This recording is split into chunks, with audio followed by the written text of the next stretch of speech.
The Federal Reserve System.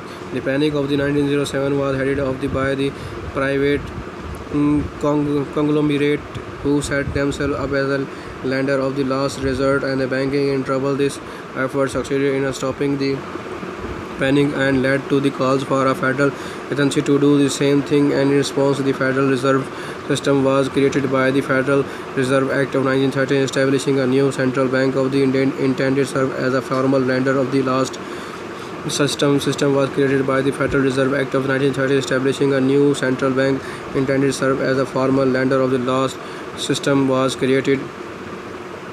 Last resort to the banks in their times of liquidity crisis, panics were depositors tried to withdraw their money faster than a bank could pay it out. The legislation provides for a system that includes a number of the regional Federal Reserve banks and seven-member governing boards. All national banks were required to join the system, and the other banks could join. Congress created Federal Reserve notes to provide the nation with an elastic supply of currency. The notes were to be issued to Federal Reserve Bank for subsequent transmittal to banking institution in accordance with the needs of the public. The Federal Reserve Act of the 1913 established the present-day Federal Reserve System and brought all banks in the United States under the authority of the Federal Reserve, creating the 12 regional Federal Reserve Bank which are supervised by the Federal Reserve Board.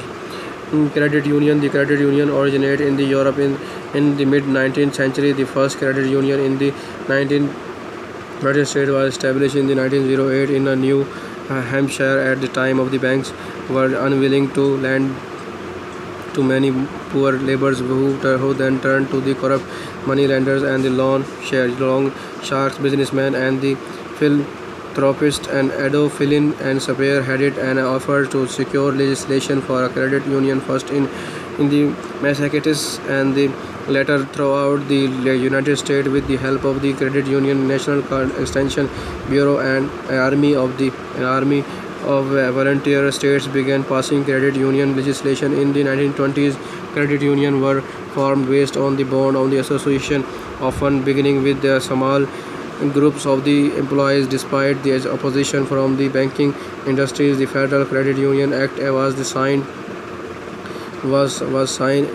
often beginning with the small groups of the employees. Deposit opposition from the banking industries, and the Federal Credit Union Act was signed into a law in the beginning into 1934 as a part of the New Deal, allowing the creation of the Federal Chartered Credit Union in the United States. The Credit Union United Union National Association was formed, and by 1937, 6,400 credit unions with 1.5 million members were active in the 45 states. Today, there are over 9,500 credit unions in the United States, and they are regulated by the National Credit Union Administration.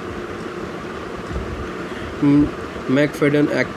The McFadden Act was enacted in 1927 based on the recommendation made by the Comptroller of the Currency, Henry May Davis. The act sought to give the national banker competitive equalities with the state chartered banks by lettering national banks branch to the extent permitted by the state law. The McFadden Act specifically prohibited the interstate branches by the allowing each national banks to branch only within the state in which it is situated. Although the regal nihil Interstate Banking and Branching Efficiency Act of 1994 repealed this provision of the McFadden Act, it specified that state law continues to control the intrastate branching or branching within a state's border for both state and national banks.